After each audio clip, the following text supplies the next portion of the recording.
Une lettre. Une seule lettre n'apparaissant que chez certaines familles notables et semblant posséder une volonté héritée au fil des époques, présentée comme des démons pour effrayer les enfants ou érigée en tant que légende au plus grand. Chacun d'eux laisse place au mystère. Mais qui sont-ils vraiment? D'où viennent-ils? Et quel sens cache véritablement cette lettre? Et si je vous disais qu'en réalité, la réponse pourrait se trouver parmi les tatouages de certains dits, un symbole capable de dévoiler le secret dissimulé derrière ceux qui sont surnommés tout simplement les ennemis naturels de Dieu. Alors que le jeu commence. Bonjour à tous, j'espère que vous allez bien mes abonnés, que vous avez passé une très bonne année, de très bonnes fêtes. Et aujourd'hui on se retrouve pour une grande vidéo puisqu'il s'agit ici d'une des plus importantes théories des nerfs. Elle vous permettra de comprendre de nombreuses choses jusque-là encore floues dans cette longue théorie. Comme cette partie est très longue, j'ai décidé de la diviser en plusieurs vidéos pour en comprendre chaque étape. La partie finale quant à elle se présentera sous forme de tableau. Gardez à l'esprit que dans ce tableau, toutes les cases ne pourront être remplies et ne le seront qu'au moment où Oda donnera les informations nécessaires avec la suite des chapitres. C'est donc une théorie évolutive où il y a peut-être des erreurs et qu'il faudra tout au long du manga corriger et mettre à jour sur ma chaîne. Cependant, le fond de cette théorie reste sur une même base. Ça semble un peu flou, mais vous comprendrez tout parfaitement quand vous aurez vu cette théorie que je m'apprête à révéler. Gardez à l'esprit qu'elle a été écrite il y a ça plus d'1 an et demi et qu'à cette époque j'ignorais donc le terme de Roadstar et bien d'autres choses. Donc concernant la première partie que vous allez voir, on va faire une rétrospective sur le mystérieux jeu de cartes qui inclut Oda dans le Nouveau Monde, ce qui va nous mener au rôle des dits, révélés grâce à un indice, leur tatouage. On abordera également l'utilité de voir apparaître à nouveau un dit dans la suite du manga, et je vous donnerai les potentiels personnages qui pourraient l'être et pour quelles raisons. Enfin, la dernière partie vous révélera plus tard le grand secret permettant de déverrouiller l'énigme du One Piece et donc de Raftel. Donc, une grande théorie qui s'annonce, j'espère sincèrement qu'elle vous plaira, et c'est parti.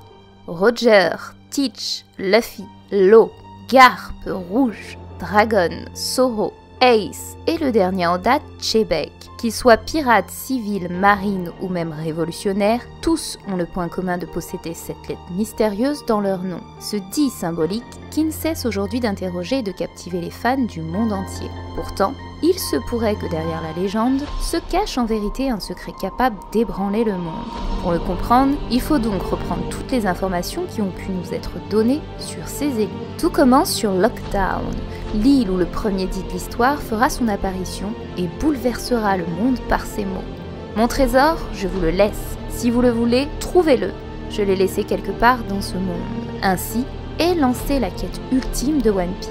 Ces paroles résonneront jusqu'aux cieux et au-delà des terres inhabitées. Au fin fond de ces différentes contrées, un garçon les entendit et fit la promesse d'un jour devenir le seigneur des pirates.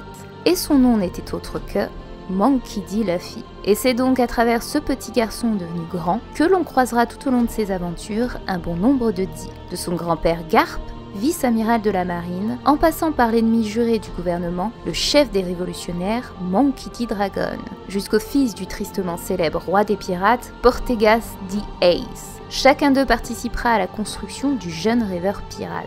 Mais en continuant sa traversée, le destin funeste des dits s'assombrit.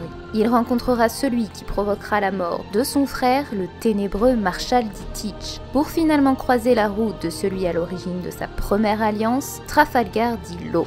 Ainsi, le destin des porteurs de cette lettre si énigmatique semble parfois ne former qu'un, sans qu'on ne sache le véritable rôle qu'ils auront dans l'histoire du légendaire trésor qu'est le One Piece. Et si j'emploie le terme de destin, ce n'est pas sans raison, car la destinée est une chose qui semble étrangement habiter ses élus. Parmi les dits croisés durant la narration de One Piece, nombreux sont ceux ayant employé le terme de destin, que ce soit par Roger lors de sa première rencontre avec le Seigneur des Ténèbres, le valeureux Zoro qui donna sa vie pour préserver le futur de l'enfant démoniaque, le maire de Fushia s'interrogeant sur le rêve de Luffy, ou plutôt sa destinée, Hyogoro annonçant que c'est le destin qui a mené les Mugiwara à Wano, ou encore notre cher capitaine au chapeau de paille, dont le sort a même été scellé par les prédictions de Shirley, le funeste présage annonçant la destruction de l'île des hommes poissons. Leur chemin à chacun semble donc tout tracé, comme inscrit dans un livre du destin dont seule la dernière page reste blanche et inconnue au lecteur.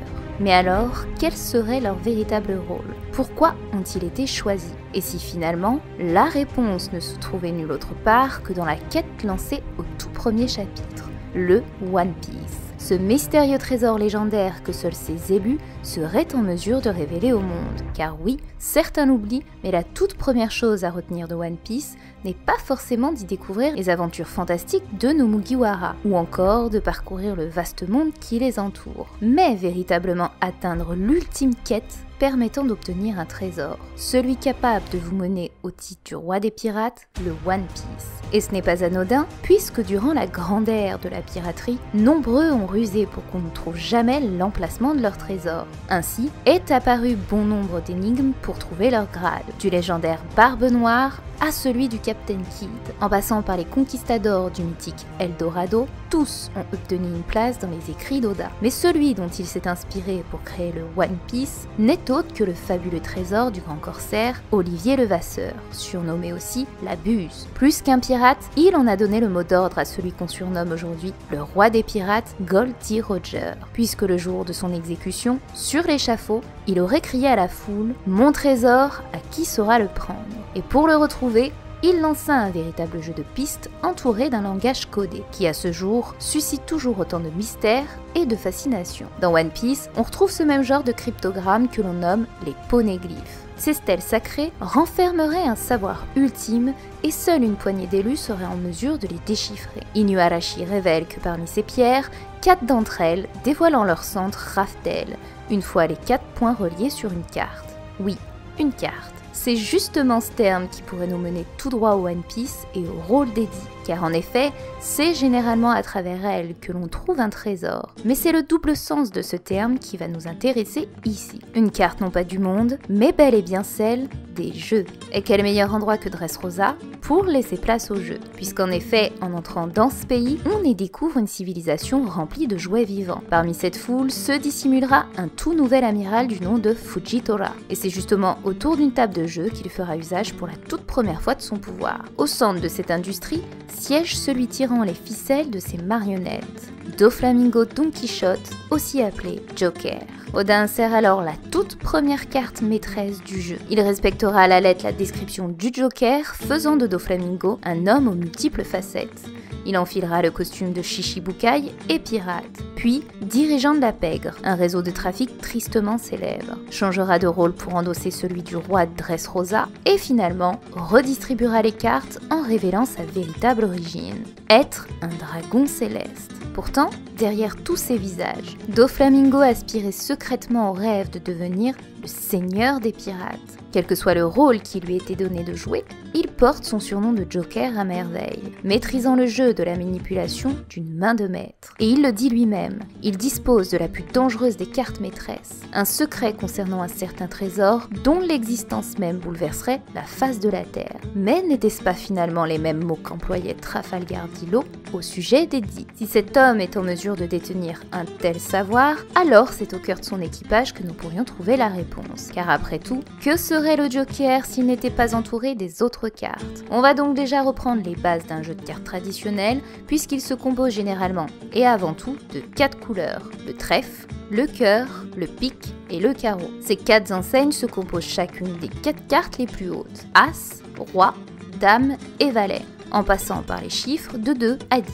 Et Doflamingo l'a parfaitement compris, puisqu'il a dans un premier temps divisé sa famille en 4 unités de couleurs. Le pic constitué de Gradius, Baby Five et Buffalo. Le trèfle comprenant Sugar, Violette et Jorah. Le carreau avec les 4 officiers Laoji, Magvise, Senor Pink et Dellinger. Et pour finir, le cœur uniquement composé de commandants tels que Virgo ou Corazon. Dans un second temps, après avoir composé ces unités d'officiers, c'est au carré d'As que Doffy confie la mission de diriger ses équipes. On débute par l'As de pique représenté par Pika. Son pouvoir est assez destructeur puisqu'il est le détenteur de l'Ishi-Lishi-no-Mi, aussi connu comme le fruit de la pierre du rocher. Un nom qui sonne parfaitement avec sa carte puisqu'en médecine, le Pika est assimilé à une maladie qui consiste à ingérer des aliments non comestibles comme la terre, la poussière et plus particulièrement des cailloux. S'ensuit alors l'As de carreau, incarné par Diamante, dont cette fois Oda optera pour un pouvoir à l'inverse de la véritable signification du diamant, puisque cette pierre est considérée comme presque indestructible, à contrario du Iraira no Mi, qui lui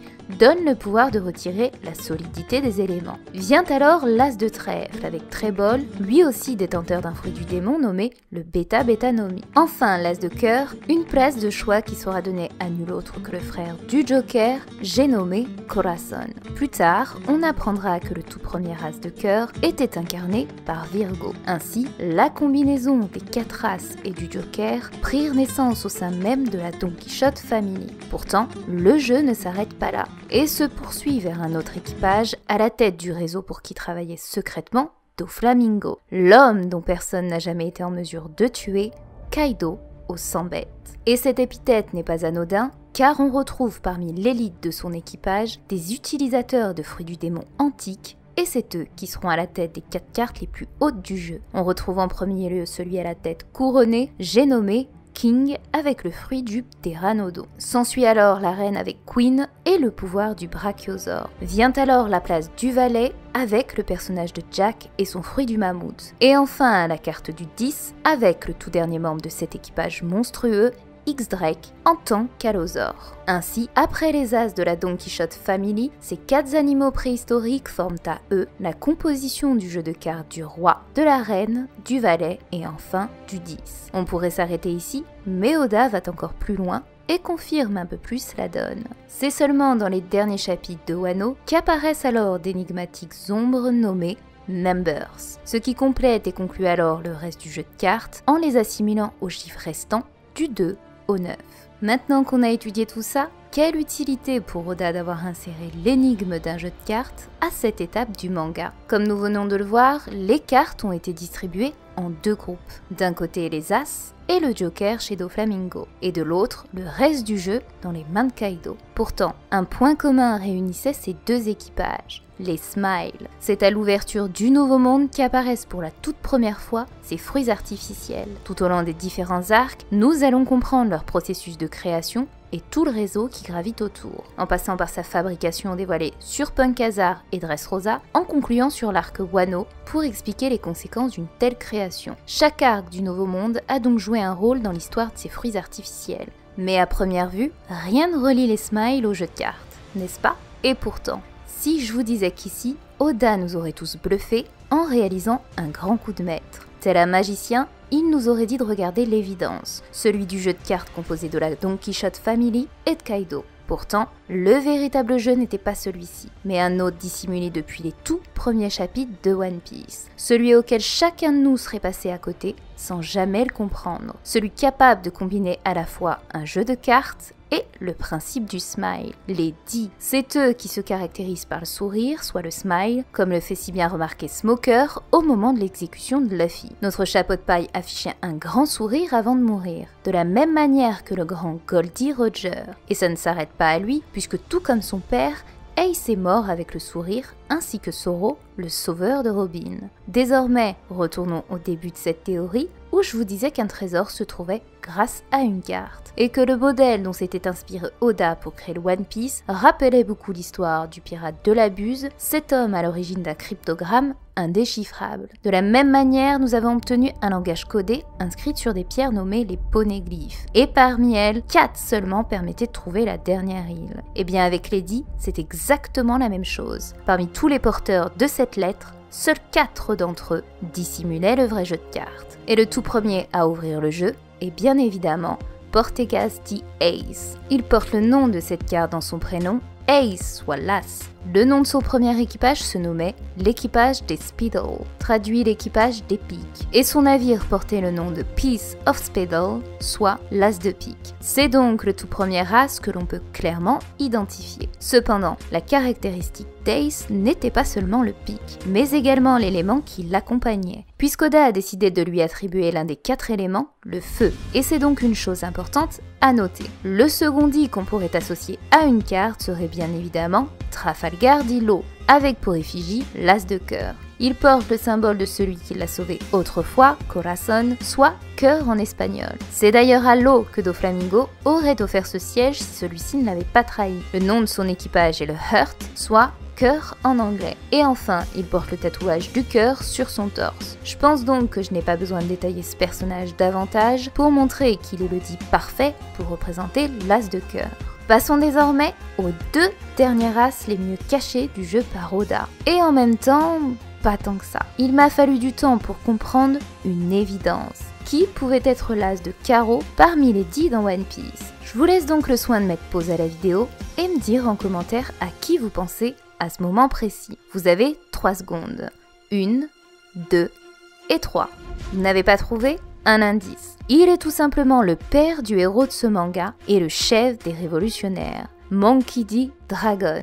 Et oui, il était sous nos yeux depuis le début, et ceci grâce à un tout petit détail. Ce tatouage omniprésent sur son visage qui n'était en réalité que la marque symbolique du carreau. Et la partie la plus intéressante avec Dragon est que tout comme Ace, il possède une capacité liée aux 4 éléments. Celui qu'on pourrait associer à l'air, car lors de sa toute première apparition, on peut voir qu'il était en mesure d'invoquer une tempête, ainsi qu'une pluie torrentielle, la foudre et le vent, soit tout ce qui s'associe au ciel. Par ailleurs, il emporte même le nom de son bateau, Wind Grandma, qui se traduit littéralement par grand-mère du vent. Cependant, si j'ai pu faire allusion aux éléments, ce n'était pas sans raison. Alors, avant de dévoiler le tout dernier dit qui pourrait représenter l'as de trèfle, on va commencer à former le tableau du jeu de cartes. Nous savons qu'il existe 3 armes antiques. Cependant, Oda a inséré le principe des 4 éléments à chacune des armes antiques. Ainsi, Pluton, dieu des enfers, se retrouve associé à l'élément du feu,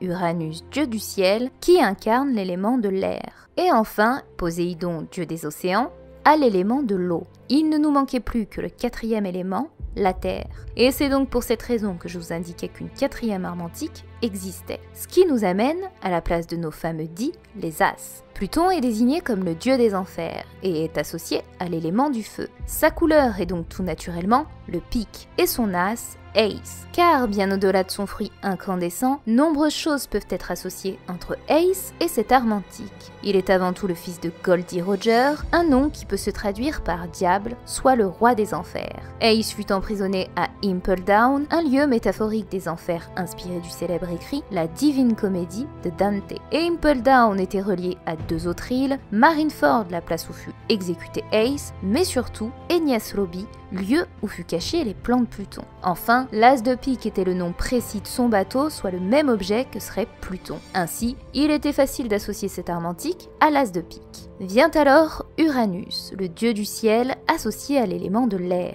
Et ici, son enseigne est le carreau, avec pour as Monkey D. Dragon, puisque comme dit précédemment, son pouvoir semblait être associé à la météo. J'ai d'ailleurs consacré toute une vidéo dans laquelle j'expliquais que si Uranus était un objet, Dragon pourrait en être le propriétaire. L'objet en question était celui décrit dans l'hindouisme comme la puissante arme antique des dieux, le Vajra. Alors pourquoi revenir sur cette théorie? Tout simplement car le Vajra signifie littéralement diamant foudre. Et l'indice principal qui m'avait mené à ça est tout bonnement donné par Oda lui-même à travers la Don Quichotte Family, puisque le carreau était représenté par le personnage de Diamante, soit le diamant en espagnol. Passons désormais à l'arme antique suivante, celle que je nommais dans mes théories Saturne. Les différents arguments de cette théorie étaient principalement le chapeau sous Marie-Joise qu'on retrouvait dans le logo de One Piece, son lien avec ce que l'on nomme le chapeau de Saturne et le saturnisme avec l'eau, lui-même lié au trésor de Marie-Joise grâce à son fruit. Ainsi, on peut voir que le trésor de Marie-Joise semblait l'objet pouvant incarner Saturne. Mais quel lien avec l'élément de la terre? Eh bien, simplement, grâce au lieu où logeait ce chapeau géant, Marie-Joise, aussi connue comme la Terre Sainte. Mais bien plus encore, c'est ici que l'on retrouve le château nommé Pangea, ce qui signifie littéralement toutes les terres. Sachant que l'eau est celui possédant l'enseigne du cœur et qu'il se relie à Saturne, il tombait sous le sens de lier cette arme antique à cette carte. Mais de toute manière, d'autres arguments viendront justifier cette idée dans la suite des vidéos. Enfin, on termine avec Poséidon, le dieu des océans, ayant pour élément l'eau. Comme la dernière effigie et le trèfle, c'est donc tout naturellement que je l'ai associé à cette couleur, et c'est ce qui m'a mené à dire qu'il restait un dit à trouver. Car quel intérêt de la part d'Oda d'ajouter le cœur, le pic ainsi que le carreau parmi des membres importants des dits, sans ajouter celui du trèfle? Alors, qui pourrait-il être? Et la réponse à cette question est tout bonnement la partie la plus complexe de cette théorie, car je ne suis tout simplement pas en mesure de le garantir. Parmi tous les 10 restants de cette ère, seul Garp est encore en vie. Quant à Teach et Luffy, ils auront dans cette théorie un rôle bien précis qui ne pourra être identifiable aux As. De ce fait, aucun dit connu actuellement dans le manga ne pouvait correspondre à l'as de trèfle, car cette carte symbolise avant tout la chance, le chiffre 7, l'argent ou encore dans de plus anciennes traditions, la magie. Ainsi, il me fallait trouver un personnage pouvant réunir toutes ces caractéristiques et potentiellement nous révéler plus tard dans le manga être un dit. Et le premier de cette hypothèse, ou devrais-je dire la première, est bien sûr Nami. Je dis bien sûr car c'est enfin le moment pour moi de vous expliquer pourquoi cette idée m'avait traversé l'esprit il y a de ça plus d'un an. À cette époque, je vous avais donc teasé le nom de Nami en tant que dit, ce qui en avait surpris plus d'un. Mais je ne pouvais être en mesure de le justifier puisque pour ce faire, il fallait vous expliquer toute cette théorie avec les cartes que vous regardez actuellement. Désormais, on va pouvoir comprendre tout le cheminement qui m'avait amené à penser ça. Les caractéristiques du trèfle se définissent de différentes manières, par la chance, l'argent, la fortune ou encore le chiffre 7. Et Nami était justement un personnage capable de rassembler tout ça en un seul point. Elle est tout d'abord associée à l'argent puisqu'on le sait tous, Nami est vénale à souhait. Et voue une véritable obsession à tout ce qui se rapporte à l'or depuis sa plus tendre enfance. Il n'y a donc pas besoin de s'étendre davantage sur ce sujet. Vient alors l'animal symbolique qui entoure son surnom, la chatte voleuse. Tout au long des différentes covers des chapitres, elle n'aura de cesse d'être associée à cet animal. Et ce n'est pas sans raison puisqu'au Japon, ce félin est représenté sous les traits de Maneki Neko, le chat porte-bonheur, symbole universel de la chance. Vient alors le troisième indice lié à Nami et à la chance, celui de la mandarine, qui, comme on le sait, est l'emblème suprême de Belle-Mère. Et à nouveau, sa symbolique rejoint les précédents indices, puisque la mandarine est considérée tout simplement comme le fruit de la chance. En Asie, on la nomme tangerine, et s'associe à la chance, la richesse et l'abondance. L'arbre Feng Shui est par ailleurs orné des traditionnelles mandarines, symbole de réussite et de prospérité. Après avoir analysé son lien à l'argent, au chat et à la mandarine, c'est du côté des chiffres que l'on va se tourner. Puisque, comme dit précédemment, c'est le chiffre 7 qu'on associe généralement au trèfle. Et c'est tout naturellement qu'on le retrouve avec Nami, puisqu'il s'agit tout d'abord de son mois de naissance, le 3 juillet, qui est un jeu de mots avec son prénom, Na, contraction de Nana signifiant 7 en japonais, et Mi signifiant 3. Car la dette que devait rembourser Nami à Arlong s'estimait à 70 millions de berries, qui par la suite à son retour se transformera en 7 millions de berries.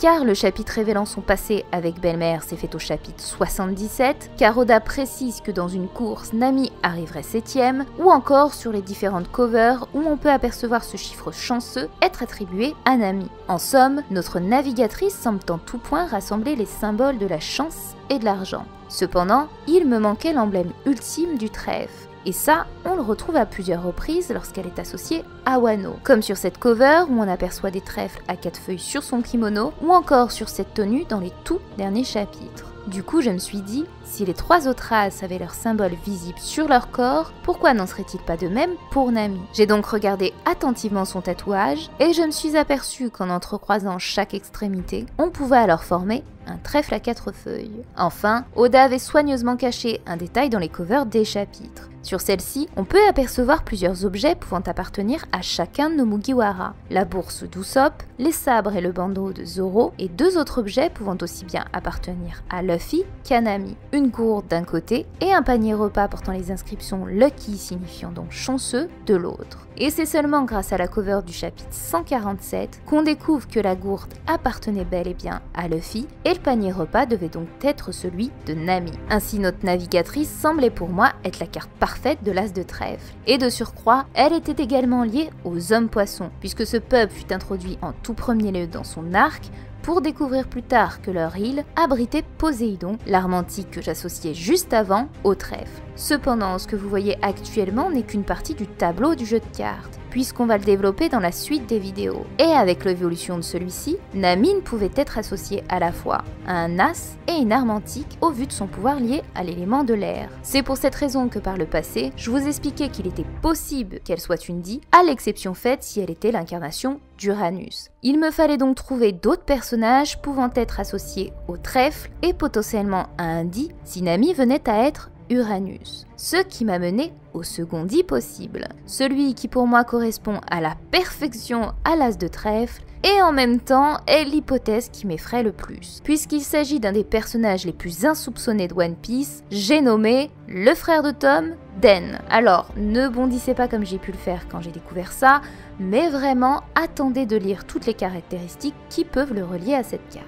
La première raison est avant tout qu'il porte le symbole du trèfle sur son corps, à l'image des autres dits tels Ace, Lo ou encore Dragon. En effet, lorsqu'on a découvert Den pour la première fois, il abordait sur chacun de ses bras 2 tatouages de trèfle ainsi qu'un t-shirt à la même effigie. C'était donc le tout premier point qui a attiré mon attention. Le second se trouve du côté de son nom, Den, ce qui peut rappeler l'épithète des escargophones nommés les Dendenmuchi. Et ce n'est pas un hasard si je dis ça, car dans l'arc Dressrosa, l'as de trèfle était représenté par Trébol, utilisateur du fruit du démon, le Beta Nomi. Le pouvoir de ce fruit se composait du mucus, cette même sécrétion qu'on attribue à la bave d'escargot. Mais surtout, dans les mythes et légendes, c'est de mucus que sont recouverts les queues des sirènes pour les rendre hydrophobes. Et cela tombe parfaitement puisque Den est une sirène de la race des Tritons. Mais surtout, cela nous ramène à nouveau à Poséidon associé au trèfle. Puisqu'en effet Shirahoshi est également une sirène, mais surtout, elle était en mesure de contrôler les rois des mers pour un jour conduire le légendaire Noah. Cette arche fut ramenée par les rois des mers à la fin de l'arc des hommes poissons, dans un lieu bien spécifique qui était la forêt de la baleine. Et c'est justement ici qu'on y retrouve notre cher Den, probablement le seul à même de réparer ce bateau gigantesque. Ainsi, il serait véritablement intéressant de voir ce personnage à l'allure random révéler qu'il n'est autre qu'un Di. Enfin, ma toute dernière hypothèse, et la plus simple de tous ceux que j'ai pu vous énumérer ici, un Di capable de posséder le fruit le plus ultime et attendu de l'œuvre, celui de l'eau. Car jusqu'à présent, il n'est toujours pas apparu et ce pouvoir serait très intéressant puisqu'il s'agit de la faiblesse même et principale des utilisateurs de ces fruits. Ainsi, que ce soit Nami, Den ou encore un futur utilisateur du fruit du démon de l'eau, chacun d'eux semblait pour moi correspondre le mieux au Di lié à l'as de trèfle. Et c'est de cette manière que se conclut la toute première partie du jeu de cartes, et va nous mener à la seconde, celle concernant les rois et les reines à la tête des armes antiques.